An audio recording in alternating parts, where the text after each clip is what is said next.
This week, Scott Bevan's been following events in one particular Brisbane street, and here's his latest report. We've returned to Gillen Street in Norman Park, and it was around this spot yesterday that I was hopping into a boat. Well, all the water's gone, and where there was a canal is once more a street buzzing with activity as the massive clean-up operation begins, and residents get back the life that they know. First up, we revisit Ingrid Bailey. Morning, Ingrid. How are you? Yeah. yeah. How have you fared? Come and have a look, as you can see. Oh. Good morning. Morning. Oh dear. She's been through all this before, having moved to Brisbane after the Charleville floods last year. I came back for a fresh start, and I got a fresh start. And who are these good folk helping you out? I actually don't know these two strangers over here. They're these are just volunteers? Yeah, and... Wow. What do you think about the fact that folks you don't know come in here and help you clean up? I feel unworthy, because I've had so many offers of support, and I do have people turning up all the time.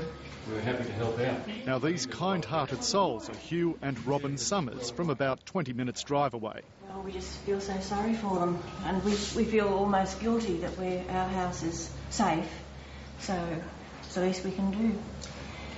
And when you hear someone like Ingrid say, no, she doesn't feel worthy. No, we're very fortunate, so we're only too happy to help. A couple of days ago, it was water. Now volunteers are pouring in, and generosity as well as mud coat the street. Hello, hello. Oh dear. What was that? Bit of carpet or mat? Yeah, I'm not quite sure. Oh dear. How have you fared? Not bad, not bad. Everything's floated, but all washable. This is Vilma Hayes. She's the wife of Paul Hayes, who ferried us around yesterday. And is Paul here as well? No, Paul's up helping somebody else up the street. Paul's hard to catch. He's helping set up a cleaning machine. I've got to ask, you've got a messy house over here, and here you are helping out others. Oh, well... Why's that? Other people need a bit more help, I think. Ours is nothing compared to some of the others. Yeah. My wife's quite capable. She's a champion. Aren't you, dear? I'll open a nice bottle of red tonight for her. She'll be okay. A couple of days ago, when Kevin Rudd was helping out in this street, the Foreign Minister was worried that a car belonging to a couple away on their honeymoon could be inundated. The car was saved. Just in time. I should thank this bloke. Today, the newlyweds, Troy and Rebecca Jackson, returned to Gillen Street. Fine. Just couldn't get home until now. So. Really? Yeah. So we've been stuck in Stanfield. We're supposed to come home Monday. So you had a prolonged honeymoon? Yeah, it was really nice. One of the good things that did come out of the flood, you could say, yeah. Across the road, Nadine Mamoni and her family, including her mum visiting from Victoria, have begun cleaning out the mud. Oh, man. Oh, well. So it's definitely not as bad as I was anticipating, so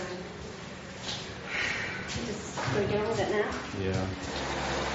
Meanwhile, back at the Hayes household. So you finally got him back home? Yeah. I don't know if I'm going to keep him for long. How incredible is it to you that we were paddling here yesterday and here you are with your place back? It's a bit surreal, yeah. All the water, as you see, the height, and now it's dry. Like, I drove here last night about 1 a.m. and the street was dry then. The Hayes say they lost very little and they feel for those who have lost so much. But Gillen Street, they reckon, actually gained something out of this flood. We've made some wonderful friends out of it. You know, and, got to know everybody in the street. Yeah. Yeah. We're looking forward to a big street party when it's all over. And remember Walter? He was the one who told Kevin Rudd he didn't want to move. And he mentioned as part of his supplies he had a bottle of schnapps. Well... Here we are. What have we got, mate? See, that's cold. All right. Very nice. Very nice. Okay. Looks like water. Well, what will she toast to? What shall we toast? Toast to beautiful weather and to all the people who helping on everything. Okay, I'll certainly drink to that. And I'd drink to that too. Scott Bevan joins me again now. Scott, where do things go from here? What's going to happen in Brisbane over the weekend? It will be an outdoors weekend, as it always is in this subtropical city, Lee, but normally those outdoors activities are for pleasure and recreation. 2 words for outdoors this weekend: clean up. There will be still so much silt and mud to be removed, debris to be taken to the tip, and not just for residents. It will also be for business owners such as these here, because as you can see, there's no power, no trade in these restaurants and cafes behind me. And also infrastructure will have to be checked to make sure roads are okay. There are concerns about some major roads in and around Brisbane to reconnect power, so an enormous job to be done. But above all, as Premier Bligh said earlier today, Queenslanders will be hoping and praying that Mother Nature leaves Queensland alone so people can get on with the job of cleaning up and recovering from this flood.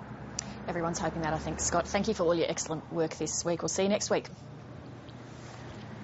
Thanks, Lee.